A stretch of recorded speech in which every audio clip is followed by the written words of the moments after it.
So thank you so much, Neeraj, Nalin, Manish, for joining in. I hope you guys are able to listen to me. Make sure that we wrap this up in pointed questions. Please feel free to demark your boundaries in terms of what you can speak and you cannot speak. And I'll start with almost like a rapid fire round, right? So how many of you feel that we are already in a post-pandemic world and we are equipped to handle this post in our organizations? Neeraj, I'll start with you. Are we yes, no? And are we equipped? Yes, no? Absolutely. I think we are in the second half, post this pandemic world, Harshit. And as far as we equip, I think we're very well. We've last 1.5, 2 years, and before that, we've been preparing for it. It's just that it has been accelerated. That whole journey towards the digital and that transformation that we're talking about. Sure. But we are very well prepared for that. Yeah. Sure. Manish, do you want to give some bites as to, do you think we are already in a post-pandemic, or you see some numbers which I don't think we are in post-pandemic yet. We've already seen significant changes in the first and the second wave. While I personally thought we were ready for things in the first wave, especially for handling things like claims and insurance, the second wave actually, in a way, changed my opinion about that. So while we were prepared, I think the speed at which we are going, that needs to improve significantly. That's those are my 2 bits about this.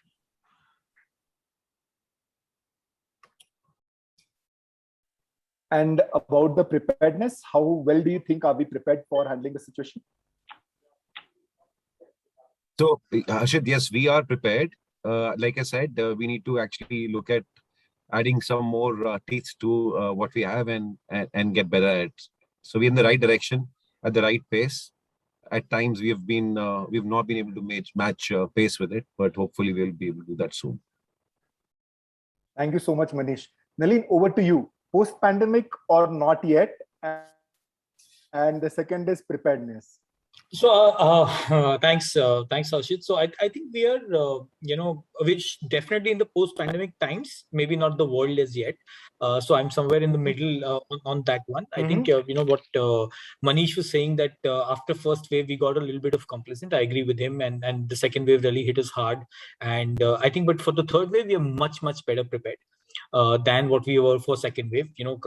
From the preparedness point of view, in case a third wave comes in, as an industry, as a company, I think all of us are much, much better prepared. We have our backups in place, and how it turns out really depends on the ecosystem that goes around it.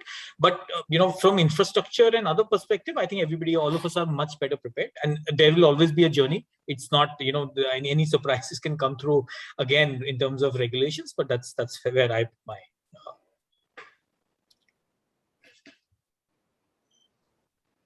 Sure. So moving on.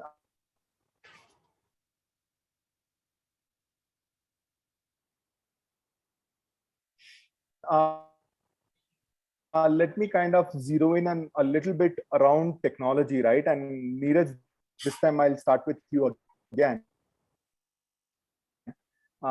Because you have been handling more of technology, we would have seen us as industry use things around the voice. Think we have been able to leverage these technologies in last 1.5 or 2 years, if I can say so, and actually provide superlative experiences to our customers. And if we keep just the pandemic bit aside, from an overall business to the customer standpoint, how well do you think we have been able to service that? So your views on that? Yeah, and I would say, given that what we have seen in the earlier presentation also, what I see over the last few years, what has happened is, from a customer point of view, there has been movement from a physical to a digital interaction, right? And within the digital interaction, the interactions have become much more personalized, right? And on that front, when you say digital, what we see as a bank, especially from a more European bank perspective, because as we operate in mostly UK, interesting thing is, the interactions are no more limited just to your smartphones.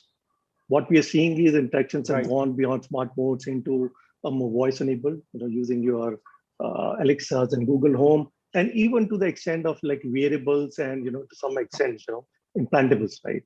And that's where we are seeing a lot of interactions happening. especially, also keeping into mind, some of the people who are probably, blind and, those kind of people, for them, this is the much better way of interacting. So absolutely, that's where we have seen, in terms of our chatbots deployed, you can talk them over the voice, moreover internally also. But there is absolutely, what we see, there is a movement that you're seeing more towards just from a plain rectangular smartphone towards a more voice-based or, things like that. And, another interesting thing that brings is, because of so many different ways of interaction, when I was talking personalization, there's another phenomena which is getting, in terms of hyper aggregation, all the data that you can bring in from different customers, that is helping you even, bring very meaningful insights to your customer, right? Because you have the data and you can take those insights and kind of, before even they know, kind of throw insights to them that what might be useful from their finance point of view. And that's where I think, yes, absolutely, it's just no more limited, but the human interface, digital interface, I think has moved beyond just a smartphone or a internet-based into a voice and other devices like wearables and things like that. Sure, thanks for that, Neeraj. Manish, what's your take on this? I mean, do you think we have been able to leverage all the tech we had across these years, and all of us went into a super drive mode as soon as pandemic kicked in, right? Do you think we have been able to leverage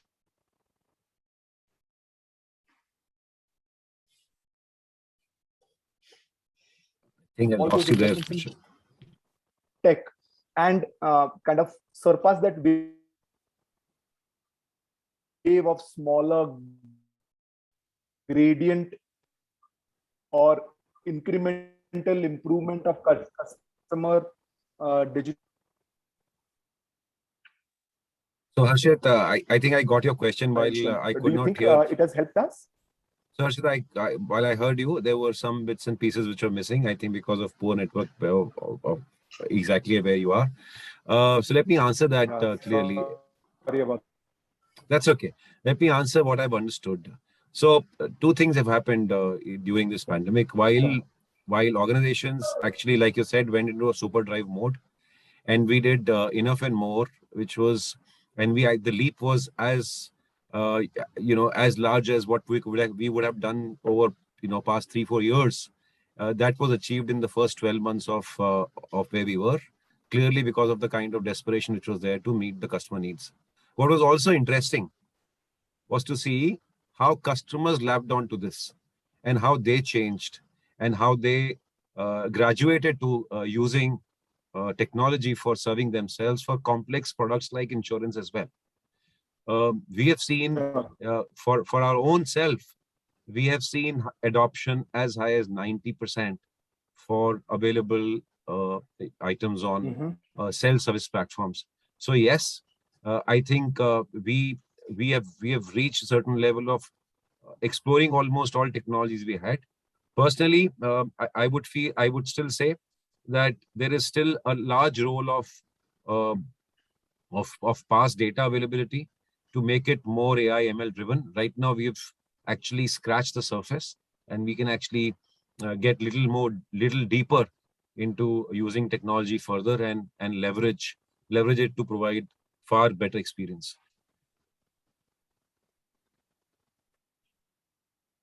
Sure. Thanks for that, Manish. Nalin, I would like to frame the sentence or the question a little bit different to you. Moving on to the next piece, which all organizations aim for, right, in terms of the cross-sell and upsell. Do you think we have been able to leverage technology well, and will we be able to continue that, given that people would now want to transition back to their real world, as we would call it, right, and move away from digital, and maybe not so much so, but from an organization standpoint, do you think that it will impact our cross-sell or the upsell game? So Harshit, 2 points, on this one is one, it really depends on how we, really approach the whole cross-sell and the upsell bit as we go along on this. Just adding and, borrowing from Manish's, last answer, there is a clear change in the preference of the customer, which has come. I think it's going to be here to stay for a long run or not remains to be seen, but looks like, the data is suggesting that looks like it is here to stay. On the cross-sell and upsell bit, since a large number of these customers have got now exposed to this kind of technology, personalization, about being themselves, and the level of expectations have changed. Will we go back to the real world? I don't think so. I don't think anybody of us is now happy, or any of the customers are now happy getting those 15 calls a day for any kind of a cross-sell or upsell, or SMS, WhatsApp, whichever way you look at. There are policies coming from the government side in terms of privacy and how you can call. Things are getting stricter there as well. But as a strategy and keeping CX in mind, there has to be cross-sell and upsell. There is no denial about it, and I think that's where the data comes in. We have to be intelligent in using the data to really understand the customer preference. The questions like what, where, when, and how, need to be answered by data and not by our past judgments, or subjective judgments that we have, or business target, our experience. So this data has to really answer this, and then you have to derive those preferences and then reach out to them. That's will be the most bang for the buck, from the cross-sell and upsell perspective.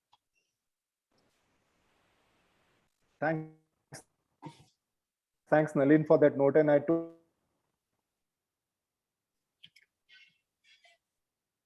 totally agree with you that unless and until you are, all of this may not end up being meaningful either for the customer or for us as businesses, right? Because the more you try to put in more horsepower there, and it'll backfire in some way or the other.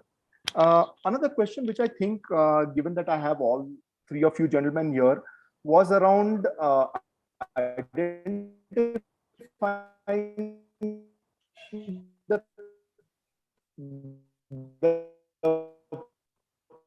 potential customers, right? I mean, sorry, Harshit, I cannot hear you. It's just network issue. You'll have to repeat yourself. In this session also, we heard people talk about focus around targeting these either by our different. Can you guys hear me? I said you'll have to repeat. Couldn't hear you properly. Okay, let me try and repeat that. So I'm saying that given that we have seen this kind of leverage or uptake by the customers, do we think that we will be better leveraged to identify and target them by all these technologies which we have gathered across last 12-18 months and the adoption of the customer on digital channels? Now, we will be equipped to some sense. I mean, I heard Manish talk about it in terms of some bit of data profiling being possible. But do we think that we will be able to go that full 9 yards, if I can say so, in terms of being able to identify and create a laser sharp focus around identifying and converting each of these customers? And this time, Nalin, if you can go first, and then I'll go to Manish and Neeraj. Sure. So I think there is a journey still to be done there. Harshit, how it works is that if you see, and predominantly what I've seen is that the larger organizations which are multi-product, have some history and therefore the data available, have started this journey earlier. In their organizations, and they are being able to leverage this very, very effectively. Newer organizations that are coming in, the newer fintechs and data are gathering this data and moving forward, but they still depend on the data sources outside the organization, which is a challenge. We don't have a common database of customers still available, specifically from India market as well, and data is becoming, getting that data is expensive and challenging around it. Can we leverage it? I think there's a journey to do, but yeah, lots of organizations, especially the large ones, have gone in that direction, and there are numerous examples that are available for people who have launched, such tech to really have this laser sharp targeting to the customers. But there is still scope to really go forward in terms of mindset, and that's my view around this. Sure. Neeraj, you want to take this? What's your view on this? Yeah. So I think just building up on what Nalin said, I think some of the more, especially from banking side, traditional banks, what they have with them is a good amount of information about their customers, because we've been dealing with them for hundreds of years, right?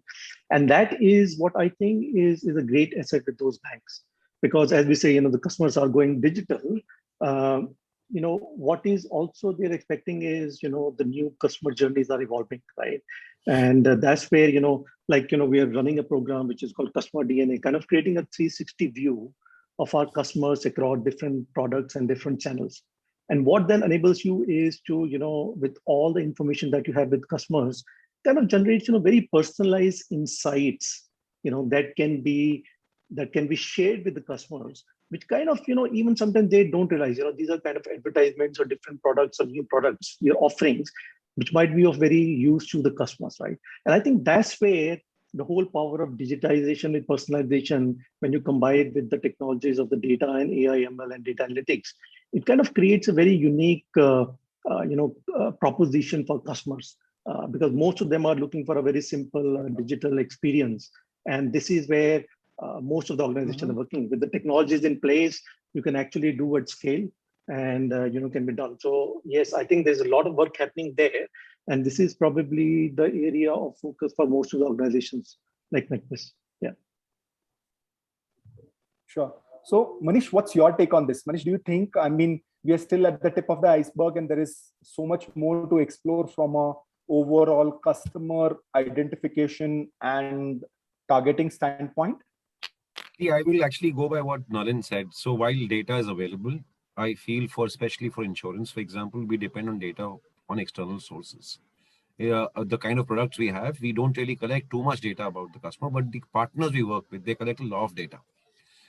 Converting that data to a useful tool eventually to see if we can offer something and actually make that offer worthwhile of the customer is important. But for that, the entire ecosystem has to be ready. In case of insurance, the ecosystem includes reinsurance, for example. And things like pandemic and sudden increase in claims are definitely not helping in creating that trust and dependence on data. I feel we are still a little away from really using data to offer differential pricing, differential underwriting rules, etc. to customers. Of course, we know more about them, and therefore we can do targeted upselling and cross-selling. We can go to the right side of customers, but making their journey easier may not be possible in the short run. Thanks, Manish, for those comments. One quick rapid fire question before we kind of wrap this session up, right? From a tool and tech standpoint, right? I mean, we heard just the previous session, someone talking about a tool which might be helpful from a marketing standpoint. From not just the tech, but overall around us, do you think are we equipped for next 18 to 24 months in terms of, as in the post-pandemic world, to go in our favor? So that's the question which I think, if in terms of answering that, is the tool ecosystem with us mature enough for us to handle next 18 to 24 months for us to leverage and create more meaningful experiences for our customers? And maybe this time we'll go with Nalin. Nalin, what's your view on this? So, Harshit, I think it's a journey. How I look at anything that we're developing, there has been a kind of exponential adoption and growth because of the pandemic that has happened across, and which has meant that huge amount of technology is getting deployed in every every aspect that you look at. Whether it's customer facing or non-customer facing, but these technologies are highly dependent on now more intelligent systems. AI, ML, whichever way you want to really put it. For them to come in, they have to come in, and then they learn on their own, and more data as and when we go and transactions happen, the data gets enriched along the way. I think it's important that we have these technologies coming in. It is important that we continue to invest in them. It is important we continue to drive the adoption rates, whatever is relevant, of course. And then in 18 to 24 months, like you said, they will be very, very relevant for that consumer of tomorrow, of that age. That's how I look at this. It's not that are we ready today? It will be a journey, and we will keep getting better at it. Manish, your take on this? You're on mute. Exactly how I'll express it the same way like Nalin said. We'll get better at this. as we go on this journey. Sure. Neeraj, would you want to join the bandwagon? Yeah, I mean, I will say this is a never-ending journey, right? Technology will keep evolving. It will never stop, right? The only thing that has happened is, the evolution has become much more faster. And what we need to do is, equally become fast in terms of adoption and utilization of those technologies, right? What we've seen. And in terms of, our technologies advanced enough, I think there are good set of technologies, right? I mean, if you look at, good advancement in terms of AI, ML, you've got cloud, you've got, these kind of scalable technologies out there, RPAs, people are using API to create, scalable architecture and everything. So there are good set of technology which kind of helps us, in terms of offering the right digital kind of services that our customers are looking at a scale and a pace that they are. Because what the customers are looking at, services that they want at the time they want and through the channel they want. And I think for that, the technology is there, but yes, this will keep evolving and customer needs will keep on changing, and we need to continue catching up, and continue building on top of that. Sure. So thank you so much for all those views. I really appreciate, and I got to learn quite a lot from all of this. I hope the audience also got to learn quite a few things from your views. And Nikita, over to you. I'm just being mindful of time and trying to wrap up this session at 6:30 sharp. Ladies and gentlemen, it's a great session when the moderator himself says that I have learned a lot. What a fantastic session that was. And thank you so very much.